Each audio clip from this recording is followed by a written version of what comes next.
അത് മാധ്യമങ്ങളുടെ ജാള്യത മറച്ചു വെക്കാൻ കൂടിയാണ്. നമ്പിനാരായണന്റെ ഒരു കേസ് ഉണ്ടായിരുന്നു. റോക്കറ്ററി സിനിമ കണ്ടിട്ടുണ്ടെങ്കിൽ അറിയാം. നമ്പിനാരായണൻ, ഞാനൊക്കെ കുറച്ചുകൂടെ യങ് ആയിരിക്കുമ്പോൾ ഉള്ള കേസാണ്.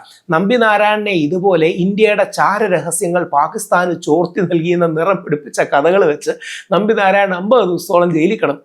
എന്തിനാണ്? ഒരു കാര്യമില്ലാതെയാണ്. എന്നിട്ട് മാലി സുന്ദരിമാർ വഴി പാകിസ്ഥാനിലേക്ക് ചാരരഹസ്യം കടത്തി എന്നൊക്കെ കഥയുണ്ടാക്കി പാവപ്പെട്ട ആ മനുഷ്യനെ, ഇന്ത്യ കണ്ട വലിയൊരു ശാസ്ത്രജ്ഞനെ ഇതേപോലെ കള്ളക്കേസിൽ കുടുക്കി. ഇവിടെയാണ് നമ്മൾ മനസ്സിലാക്കേണ്ടത്, ഇങ്ങനെ ഒരുപാട് കള്ളക്കേസുകൾക്ക് സ്കോപ്പ് നമ്മുടെ നിയമ സംവിധാനത്തിലുണ്ട്. അത് നമുക്ക് ഇല്ലാതാക്കണം. അത് മാധ്യമങ്ങൾ മനസ്സിലാക്കിയാൽ അത് എങ്ങനെയാണ്?